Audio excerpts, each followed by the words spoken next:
মধ্যপ্রাচ্যে ইসরায়েল ও ইরানের মধ্যে চলমান সংঘাত আরও বিস্তৃত রূপ নিতে পারে বলে আশঙ্কা করা হচ্ছে। ইসরায়েলি হামলার জবাবে ইরান এখন কেবল ইসরায়েল নয়, বরং ইসরায়েলকে সহায়তা দেয়া পশ্চিমা শক্তিগুলোকেও সরাসরি হুমকি দিচ্ছে। তেহরান জানিয়েছে যুক্তরাষ্ট্র, যুক্তরাজ্য ও ফ্রান্স এই তিনটি দেশের মধ্যপ্রাচ্যে থাকা সামরিক ঘাঁটি ও যুদ্ধজাহাজ ইরানের প্রতিশোধের লক্ষ্যবস্তুতে পরিণত হতে পারে।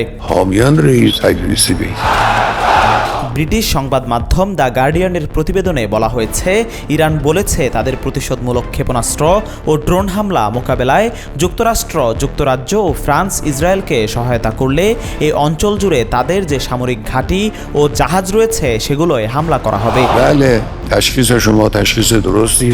শুক্রবার মধ্যরাতে ইসরায়েল তেহরানে একটি বড়সড় বিমান হামলা চালায়। এতে আবাসিক ভবনে হামলার ফলে অন্তত ৬০ জন নিহত হন, যাদের মধ্যে ২০ জন শিশু। এছাড়া ইরানের গুরুত্বপূর্ণ বিমান ঘাঁটি ও একটি হ্যাঙ্গারও আক্রান্ত হয়। এর জবাবে ইরান সকালে ইসরায়েলের বিভিন্ন সামরিক ও গোয়েন্দা স্থাপনায় ৫ দফায় ব্যালিস্টিক ক্ষেপণাস্ত্র ও ড্রোন হামলা চালায়। এতে ইসরায়েলেরও ব্যাপক ক্ষয়ক্ষতির তথ্য সামনে আসছে। এই পাল্টাপাল্টি হামলার মধ্যে ইরান রাষ্ট্রীয়ভাবে ঘোষণা দেয় ইসরায়েলের প্রতি সামরিক সহায়তা দেওয়ার পরিণতি ভোগ করতে হবে। যুক্তরাষ্ট্র, যুক্তরাজ্য ও ফ্রান্স এই সংঘাতে প্রত্যক্ষ ও পরোক্ষভাবে ইসরায়েলের পাশে দাঁড়ালে তাদের ঘাঁটি ও জাহাজ হামলার শিকার হবে। মার্কিন কর্মকর্তারা ইরানের ছোড়া কিছু ড্রোন ও ক্ষেপণাস্ত্র প্রতিহত করার বিষয়টিও স্বীকার করেছেন। ফ্রান্সের প্রেসিডেন্ট মাখোঁ প্রকাশ্যে জানিয়েছে তারা ইসরায়েলকে সাহায্য করবে, তবে যুক্তরাজ্য সামরিক সহায়তা না দেওয়ার কথা বলেছে। এদিকে জাতিসংঘ নিরাপত্তা পরিষদের জরুরি বৈঠকে যুক্তরাষ্ট্রের পক্ষ থেকে হুঁশিয়ারি দেওয়া হয়েছে, কোনো গোষ্ঠী যদি মার্কিন নাগরিক ঘাঁটি বা অবকাঠামোর উপর হামলা চালায় তাহলে ইরানকে ভয়াবহ পরিণতি ভোগ করতে হবে। ইরান বলছে তাদের আকাশসীমা লঙ্ঘন এবং নিরীহ বেসামরিক মানুষকে হত্যার দায়ে ইসরায়েল এবং তার মিত্রদের উচিত মূল্য দিতে হবে। ইরানের সর্বোচ্চ নেতা আয়াতুল্লাহ আলী খামেনি আগেই বলেছেন শহীদদের রক্ত বৃথা যাবে না। অন্যদিকে ইসরায়েলের প্রতিরক্ষা মন্ত্রী ইসরায়েল কাটজ বলেছেন, যদি ইরান বেসামরিক নাগরিকদের উপর হামলা অব্যাহত রাখে তবে তেহরানকে ধ্বংস করে দেয়া হবে। এই পরিস্থিতিতে বিশ্লেষকরা বলছেন মধ্যপ্রাচ্য এখন এমন এক উত্তপ্ত পর্যায়ে পৌঁছেছে যেখানে কোনো ভুল পদক্ষেপই অঞ্চল জুড়ে পূর্ণমাত্রার যুদ্ধের সূচনা ঘটাতে পারে। এছাড়া এতে জড়িয়ে পড়তে পারে পশ্চিমা সামরিক শক্তিগুলো, যার পরিণতি হবে ভয়াবহ। এদিকে ইরানের জনগণের উদ্দেশ্যে বিদ্রোহের আহ্বান জানিয়েছে ইসরায়েলের প্রধানমন্ত্রী বেনিয়ামিন নেতানিয়াহু।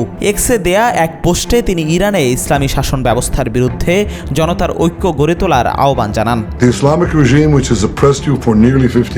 নেতানিয়াহু বলেন, গেল কয়েক দশক ধরে যে অশুভ ও নিপীড়ক শাসক গোষ্ঠী আমাদের ঘাড়ে চেপে বসেছে তাদের নামানোর এখনই সময়। আপনারা আপনাদের পতাকা ও ঐতিহাসিক উত্তরাধিকারের ছায়াতলে আসুন। নিপীড়নবাদী শাসন থেকে মুক্তির জন্য ঐক্যবদ্ধ হন। যে সুযোগ আপনাদের সামনে এসেছে তাকে গ্রহণ করুন। বিশ্লেষকদের মতে ইরানের পারমাণবিক কর্মসূচিতে ইসরায়েলের উদ্বেগ অনেক দিন ধরেই রয়েছে, কিন্তু নেতানিয়াহুর প্রকৃত লক্ষ্য হল দেশটির ইসলামিক শাসন ব্যবস্থার পতন। ধারণা করা হচ্ছে সাম্প্রতিক হামলার পেছনেও রয়েছে সেই রাজনৈতিক ও কৌশলগত উদ্দেশ্য, অর্থাৎ শাসনকে দুর্বল ও অস্থির করে দেয়া।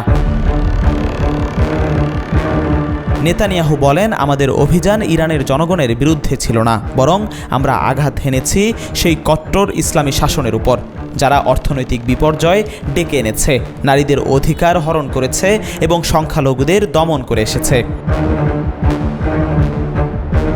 তিনি আরও দাবি করেছিলেন যে ইসরায়েলের সামরিক অভিযানে ইসলামী বিপ্লবী গার্ড বাহিনী IRGC এর প্রধান ও শীর্ষ সামরিক কর্মকর্তা সহ অন্তত ২০ জনকে নিশানা করে হত্যা করা হয়েছে।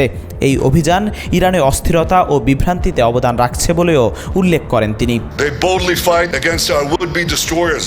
Washington institute for near east পলিসির বিশ্লেষক মাইকেল সিং মনে করছেন, ইসরায়েলের এই সামরিক পদক্ষেপের পেছনে একটা সুস্পষ্ট কৌশলগত লক্ষ্য রয়েছে, তা হলো ইরানের শাসন পরিবর্তন। তারা চাইছে ইরানের জনগণ জেগে উঠুক এবং স্বেচ্ছায় তাদের সরকারের বিরুদ্ধে রুখে দাঁড়াক।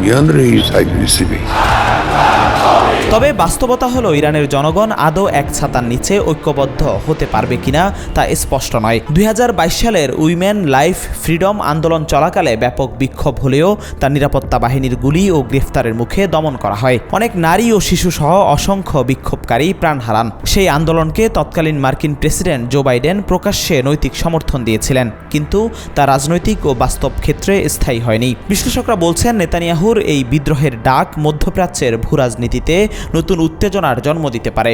সবাই নজর রাখছে যে ইরানের জনগণ এই আহ্বানে কী ধরনের সাড়া দেবে।